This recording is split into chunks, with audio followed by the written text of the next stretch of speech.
C'est l'heure de la revue de la presse et des médias israéliens ce matin sur Studio Kalita, relayé sur les ondes des radios juives parisiennes. Et en ce dimanche matin, on peut dire que c'est le Rav Rafi Peretz, actuel leader du foyer juif et ministre de l'Éducation, qui fait la une de tous les quotidiens israéliens. Et bien tout simple, pourquoi ? Et bien tout simplement parce que le Rav Peretz, qui comme son titre l'indique est rabbin, a eu le malheur de répondre en son âme et conscience à une journaliste israélienne, Dana Weiss, très célèbre journaliste, qui lui posait une question délicate. Êtes-vous favorable au traitement de modification d'une tendance homosexuelle ? Pensez-vous que l'on puisse modifier des gens qui ont une telle tendance, a demandé donc Dana Weiss au Rav Rafi Peretz. Celui-ci a répondu très exactement comme cela.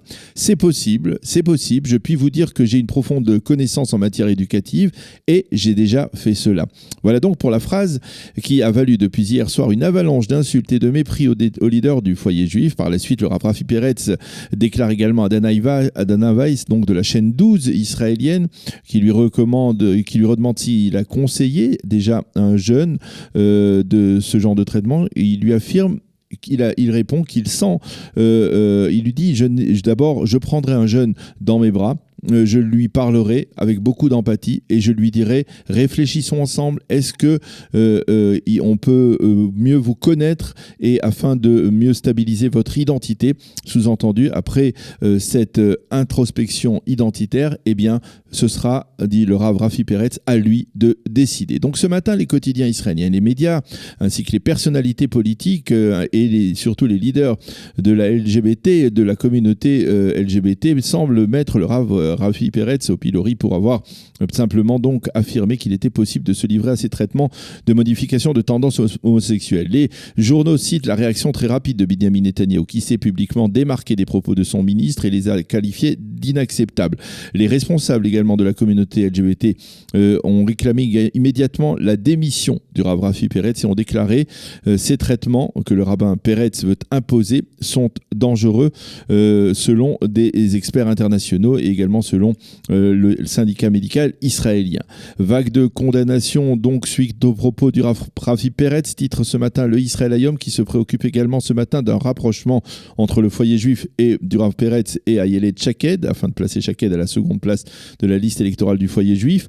Le Haaretz, lui, cite également en manchette les propos du Rav Rafi Peretz, ainsi que la réaction du président du parti Meretz, le nouveau président du parti Meretz, Nitzan Horowitz, qui est lui-même homosexuel, avoué, et qui réclame la démission immédiate du Rav Rafi Peretz. Le journal cite également la réaction du président du syndicat médical israélien, qui affirme que les traitements de modification de tendance sont dangereux et peuvent entraîner des suicides. D'ailleurs, ce matin, l'un des responsables de ce syndicat, interrogé sur les ondes sur la radio Kol Israël, a confirmé qu'il y avait effectivement une sorte des risques de suicide dans le cas de ces traitements de modification de tendance. Le Haaretz également cite Yossi Werther, qui affirme dans son éditorial ce matin que finalement les nominations de Binyamin Netanyahou dans son gouvernement de transition risquent de s'avérer être catastrophiques pour le Premier ministre.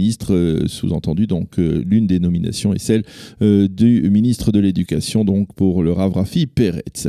Le Maariv, lui, a décidé de mettre en titre une clarification que le Rav Peretz a tenu à faire plus tard dans la soirée. Je n'ai jamais dit qu'il fallait envoyer un jeune homosexuel vers des traitements de modification. Fin de citation. Mais pour les éditorialistes israéliens, ceux qui souvent s'accordent pleinement le droit à l'expression, cette petite phrase du rabbin Peretz est un crime qu'il faut absolument condamner. Chen Artisror, journaliste au Yediot Aharonot et jeune femme religieuse, parle de l'obscurantisme du Rav Rafi Peretz. Il nous faut clamer notre colère parce qu'il s'agit de nos enfants et cesser de voter en faveur du foyer juif, écrit-elle ce matin dans le Yediot Aharonot. Ayelet Katz, la mère de Nir Katz, l'une des victimes de l'attentat contre le Bar Noir, un bar où venaient se restaurer de nombreux jeunes homosexuels à Tel Aviv et qui a été victime d'un attentat il y a 10 ans, presque jour pour jour, affirme que les propos du Rav Rafi Peretz réveillent en elle un mépris et qu'ils sont scandaleux, donc selon elle. Voilà donc pour cette tempête politique et sociale de ce début de semaine, telle qu'elle se reflète dans la presse israélienne de ce matin. Il est probable que cette tempête se poursuive encore au cours des prochains jours. D'autres titres dans la presse israélienne de ce dimanche matin. Et tout d'abord, un titre très douloureux qui figure en une du Yediot Aharonot. Le journal revient en effet sur le terrible accident de la route qui a coûté la vie à 2 jeunes Israéliens de 18 ans, Amit Bar-Lev et Hillel Laloum, Zichronam Livracha, 2 excellents amis qui revenaient vendredi matin de l'anniversaire de leur copain. Leur véhicule s'est retourné sur la route de Jéricho en rentrant à Jérusalem. Hillel Laloum est le fils d'Yves et Nathalie Laloum, d'anciens Olim de France, installés dans la localité d'El-Hazar, dans le Gush Etzion. Le Yediot Aharonon nous relate que les larmes ont coulé lorsque, lors des obsèques, Yves Laloum a prononcé l'oraison funèbre pour son fils Hillel. Restons dans le Yediot Aharonot qui parle ce matin d'un week-end tendu dans le pourtour de la bande de Gaza. Les habitants israéliens du pourtour n'ont en effet pas apprécié que l'armée se soit excusée pour avoir abattu un Palestinien qui avait un comportement suspect, qui était certes armé, mais qui faisait partie en fait, comme je vous le disais déjà vendredi, des forces de l'ordre chargées de contrôler les manifestations palestiniennes du vendredi. Cet incident avait provoqué de très vives réactions de la part du Hamas qui avait menacé de durcir la situation, de durcir la tension. Monsieur Netanyahou, au lieu de vous excuser devant le Hamas, excusez-vous devant nos enfants, demandent certains des habitants du pourtour de la bande de Gaza.